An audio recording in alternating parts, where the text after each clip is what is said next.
The tech world is changing faster than ever. Most people are working harder, but definitely not smarter. People are building without systems, managing without clarity, and burning out trying to do it all. After 10 years of building apps, leading teams, managing freelance clients, and launching products, I've learned the hard way. It's not about how much you work, it's about how you optimize. In this vlog, I'm going to show you what I learned in a decade in tech, how to lead, build, and manage as a modern software engineer in 2025. We will talk about the planning system that is preventing failure, how AI can supercharge every single project, managing your time like a professional, and have an overview about the 12 roles that tech actually is about. This is the real-world playbook I use to stay productive and build momentum without chaos. Most projects don't fail because of bad code, they are failing because of planning. I once worked on a project where we shipped 6 weeks late. And it's not because of the bugs, but because nobody defined the scope properly. We had no idea when to stop and what we are defining as enough. This is my checklist that I'm going through at every project that I'm starting to make sure that there is no chaos, but clarity from day zero, even before I write a single line of code. I always like to start with objectives and asking what does success actually looks like. After that, we can define the scope, what is in and what is not, and what is a good to have, who are the stakeholders, and who is actually caring about this project, what is the proposed schedule, and basically what is the deadline. I like defining resources early. What tools do we need? What people do we need? And what are the materials and other things that might come into play? Budgeting the project is a critical part. Costs can always surprise you if not planned early. What are the risks that we might face during the development? What is the type of communication that we are going to use during the project? And lastly, how we are going to track the progress, what tools, and in what rhythm. Every successful project started with a checklist or at least a similar acceptance criteria. Not code, not design, just pure clarity. Now that we know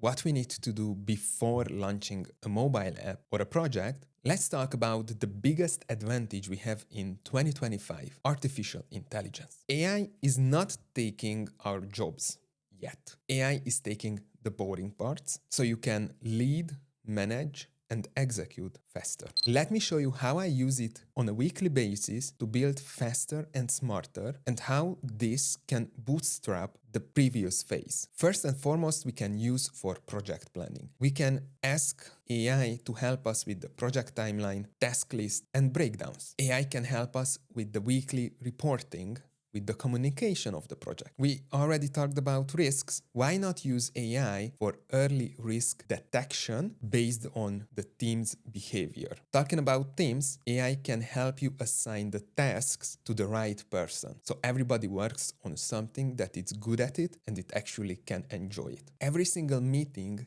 can be recorded and summarized by some note-taker apps. This will help you track the progress and help planning the next milestones and the next steps. When working on a complex project, the knowledge base is critical. So let's leverage AI and feed everything in so every single individual can ask the right questions directly from the tool. When you need to move fast, quality might get behind. So AI can take care of that part and can ensure that the quality is not going to go below a defined threshold. When delay happens, it can automatically readjust the timeline and readjust the priorities. Honestly speaking, between you and me, managing projects without AI in 2025, it feels like riding a bicycle up the hill backwards. It just doesn't make sense. But let's be honest, you can have all the tools, all the checklists, and still feel stuck if you don't manage your time properly. Let me show you my time and energy operating system. I call it Life OS. I always like to set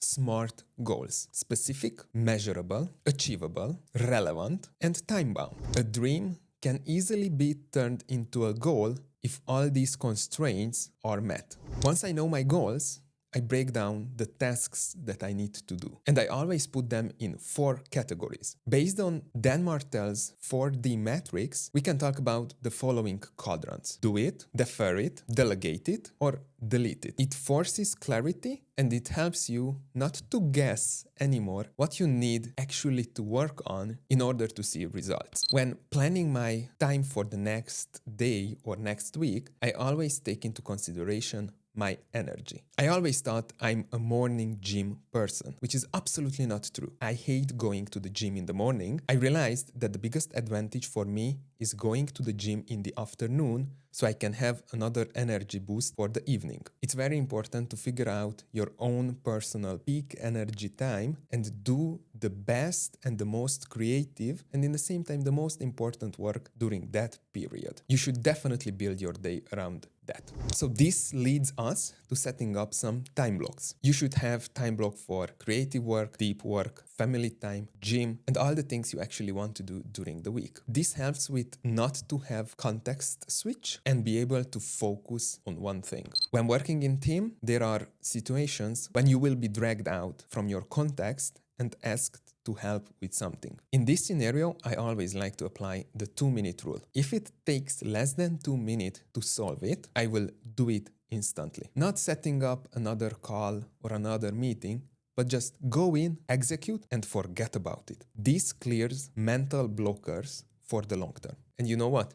Still, with all the informations available online, 79% of workers don't feel productive at the end of the day. You know why? Because they don't review it. Before bed, I like to spend 5 minutes in journaling, checking my next day calendar, and figuring out what worked and what didn't. Set up a weekly, monthly, or quarterly focus time to review the process. This will help you adjust what actually works and double down on that, and what didn't, eliminate it and come up with new ways and new ideas. Most people don't have a time problem, they have a focus problem. This framework helps me to get more done without actually working more. If you are interested about my whole life operating system, drop a comment below, Life OS, and I will send it to you directly to your inbox. Coding is very powerful, but it's not everything. If you're launching your app or you are planning to launch a startup, in the first phase, you will be wearing a lot of hats. Coding is very powerful, it's a leverage, but definitely it's not everything. So let me break down the roles that actually make the tech work, and as you grow your product and your team, you will most probably will have to hire in these areas a few people. If you want to succeed in tech, you need to understand the full ecosystem. At core, we have the software engineers. They are building the actual software that we are using on a daily basis. Next, we have the analyst, the tech translator who helps turning business needs into acceptance criteria, just the one that we talked about previously. We have the architects who help figuring out the risks and the roadmap, and in the same time, they help laying down the technical foundations of a software and decide on the data and the structure of it. Coders often work closely with QAs. They help catching bugs early before they actually get into production. We have engineering managers who are helping a team to be focused in one area and be the best of it. Besides that, we have the C-level managers, CTO, vice president, or even chief operational officers. They are helping to run the business itself, and most probably they are working on the business, not in the business. Moving on, we have the designers. Usually they are focused on user experience design and in the user interface design, and their job is to figure out the best experience for the end user. We have some people who are working on things that are not that visible. DevOps engineers are working on automation, deployment, and different things to make the production-ready code into the hands of the users seamlessly. Next, we have IT support. They are the real tech lifesavers, fixing errors, helping users, and maintaining everything above water. We have cloud specialists as well. They are the guys managing the data in the cloud. In this world of AI, we need to have cybersecurity specialists as well to keep everything safe and sound. And lastly, we have the network and system administrators. They are keeping the whole company together, online, safe, and connected to the internet. Launching a tech product is definitely a team sport, and every role matters. There are cases when a single person might have different roles, but that doesn't mean that it's not present. So that's my blueprint. Smart planning, utilize AI, manage your time effectively, and identify your areas of leverage in the tech world early. Tech is evolving, and those who win aren't the ones who are doing more. They are the ones who focus better, think strategically, and use tools around them. You don't need to do more, you need to do what matters better. If you found this helpful, please subscribe and share with someone who is actually on a journey building a mobile app or a software product. And if you need my help, comment below and I will reach out to you personally to see if we would be able to work together. Don't forget to hit the notification button and the subscribe button and keep building amazing products. I would like to see them. Until next time, have a good one.